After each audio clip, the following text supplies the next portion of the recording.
اعوذ باللہ من الشیطان الرجیم بسم اللہ الرحمن الرحیم۔ سورۃ الشورى یہ مکی صورت ہے، اس کی 53 آیات ہیں اور 5 رکوع ہیں۔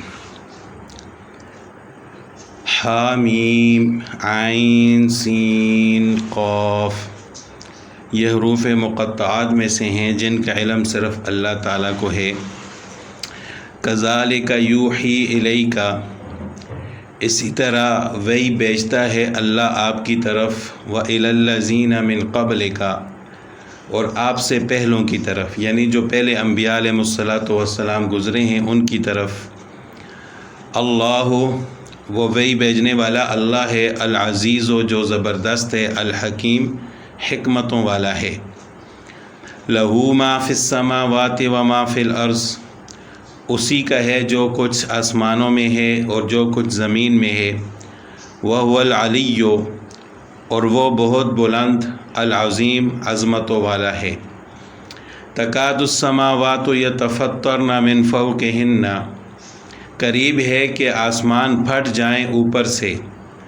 وَالْمَلَائِكَةُ يُسَبِّحُونَ بِحَمْدِ رَبِّهِمْ اور فرشتے اپنے رب کی حمد کی تسبیح بیان کرتے ہیں، خوبیاں بیان کرتے ہیں۔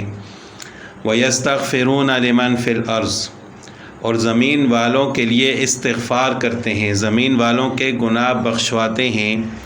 الا خبردار، ان اللہ بے شک اللہ تعالیٰ هو الغفور وہ بخشنے والا ہے، الرحیم و مہربان ہے۔ آسمان کے پھٹنے کا مطلب یہ ہے کہ یعنی فرشتوں کے بوجھ سے کہیں آسمان پھٹ نہ جائے۔ حدیث میں آتا ہے کہ فرشتوں کے بوجھ سے آسمان میں ایک ایسی آواز پیدا ہوئی جیسے کسی چیز پر بڑا بھاری بوجھ رکھنے کی وجہ سے پیدا ہوتی ہے۔ تو چونکہ فرشتے بھی جسم والے ہیں، اگرچہ ان کا جسم لطیف ہوتا ہے، ہر کوئی ان کو دیکھ نہیں سکتا، لیکن ان کا جسم ہوتا ہے اور جسم کی وجہ سے ان کا بوجھ بھی ہوتا ہے، تو اس وجہ سے فرمایا گیا کہ قریب ہے کہ آسمان پھٹ جائے اوپر سے، یعنی فرشتوں کے بوجھ سے کہیں آسمان پھٹ نہ جائے۔ وَالْمَلَائِكَةُ يُسَبِّحُونَ بِحَمْدِ رَبِّهِمْ وَيَسْتَغْفِرُونَ لِمَنْ فِي الْأَرْضِ فرشتے اللہ کی تسبیح بیان فرماتے ہیں، اللہ کی خوبیاں بیان فرماتے ہیں اور زمین والوں کے لیے استغفار کرتے ہیں، یعنی زمین پر جو انسان بستے ہیں ان کے لیے فرشتے استغفار کرتے ہیں۔ جو لوگ اللہ کی عظمت کا حق ادا نہیں کرتے بلکہ شرک اور کفر میں مبتلا ہیں اور وہ عذاب کے مستحق ہوتے ہیں، تو وہ فرشتے ان کے لیے ایک خاص وقت تک معافی مانگتے ہیں۔ اس محدود معافی مانگنے سے مراد یہ ہے کہ فرشتے اس کی دعا کرتے ہیں کہ ان پر دنیا میں کوئی سخت عذاب نہ آ جائے اور سب ہلاک نہ ہو جائیں۔ باقی جو معمولی سزائیں آتی ہیں تھوڑی بہت اور جو آخرت میں عذاب آئے گا وہ اس سے مستثنیٰ ہے، اور اللہ تعالیٰ فرشتوں کی اس دعا کو، اس درخواست کو قبول فرما کر ان کو دنیا کے عذاب عام سے بچا لیتا ہے، یعنی ایسا عذاب نہیں آتا کہ پوری دنیا ایک ہی دفعہ ہلاک ہو جائے۔ تو اللہ تعالیٰ فرماتے ہیں کہ الا ان اللہ غفور الرحیم کہ بے شک اللہ تعالیٰ معاف کرنے والا ہے اور مہربان ہے۔ والذین اتخذوا من دونہ اولیاء اور جو لوگ اللہ کے سوا کسی اور کو کارساز بناتے ہیں، اللہ حفیظ علیہم اللہ تعالیٰ ان پر نگہبان ہے، وما انت علیہم بوکیل اور آپ پر ان کی ذمہ داری نہیں ہے، یعنی آپ صلی اللہ علیہ وسلم سے فرمایا گیا ہے کہ ان کے اعمال کی حفاظت کرنے والے اللہ ہیں اور اللہ تعالیٰ ہی ان کے اعمال کی ان کو جزا دیں گے۔ آپ ان کے اعمال کے ذمہ دار نہیں ہیں، آپ تو صرف ڈرانے والے ہیں اور خوشخبری دینے والے ہیں۔ اگر وہ نیک اعمال نہیں کرتے، ہدایت حاصل نہیں کرتے، تو اس کے بارے میں آپ سے نہیں پوچھا جائے گا، آپ کا کام ہے صرف ان لوگوں کو ڈرانا۔ وَكَذَلِكَ اور اسی طرح أَوْحَيْنَا إِلَيْكَ قُرْآنًا عَرَبِيًّا ہم نے آپ پر عربی زبان کا قرآن نازل فرمایا، لِتُنذِرَ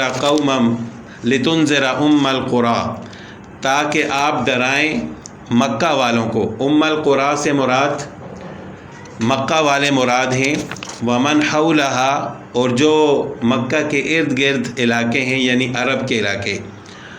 ام القریٰ کے معنی ہیں ساری بستیوں اور شہروں کی اصل۔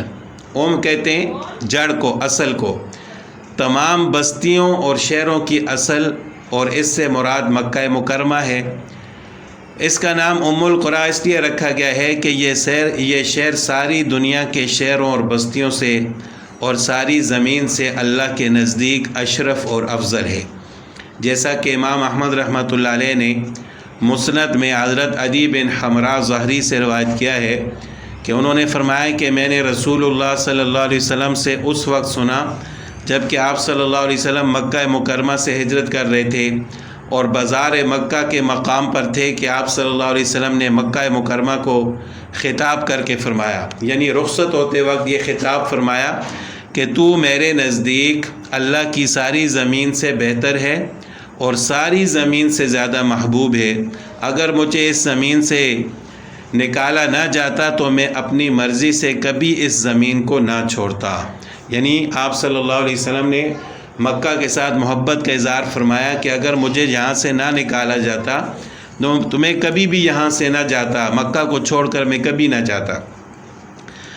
تو ام القریٰ سے مراد مکہ ہے، یعنی مکہ والوں کو آپ ڈرائیں، ومن حولہا اور جو اس کے آس پاس یعنی عرب ممالک ہیں، اور اس سے مراد پوری زمین کی مشرق و مغرب بھی ہو سکتی ہے کہ یعنی ام القریٰ مکہ کے علاوہ جو علاقے ہیں، بستیاں ہیں، آپ ان کو بھی ڈرائیں۔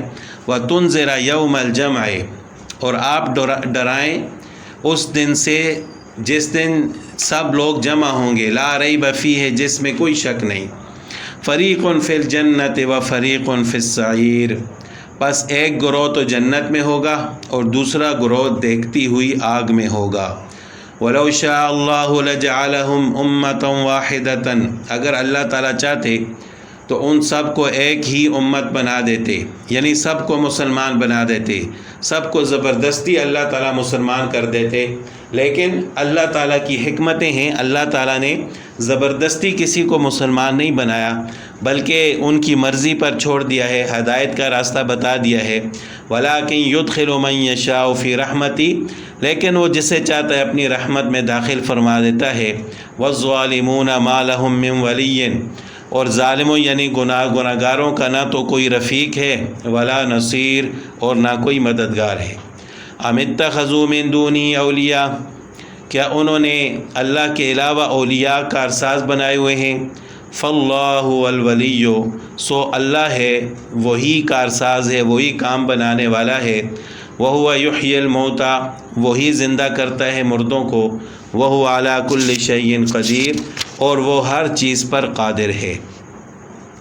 وما اختلفتم فیہ من شیء فحکمہ الی اللہ اور جس بات میں تم اختلاف کرتے ہو، جھگڑتے ہو، فحکمہ الی اللہ تو اس کا فیصلہ اللہ کے حوالے ہے۔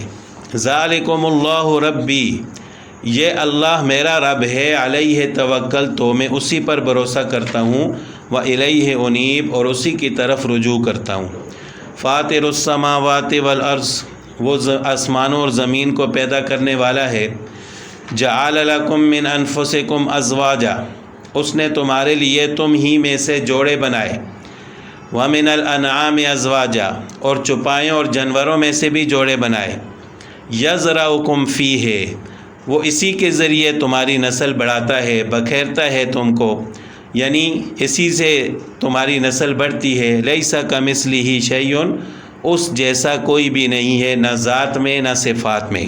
جس طرح اللہ تعالیٰ کی ذات میں کوئی شریک نہیں ہے، اسی طرح اللہ تعالیٰ کی صفات میں بھی کوئی شریک نہیں ہے۔ وہو السمیع البصیر اور وہ سننے والا ہے، دیکھنے والا ہے۔ لہو مقالید السماوات والارض اسی کے پاس ہیں زمین و آسمان کی کنجیاں۔ یبسط الرزق لمن یشاء اور جس کے لیے چاہتا ہے رزق پھیلا دیتا ہے، بڑھا دیتا ہے، ویقدر اور جس کے لیے چاہتا ہے تنگ کر دیتا ہے۔ انہ بکل شیء علیم بے شک وہ ہر چیز کو جاننے والا ہے۔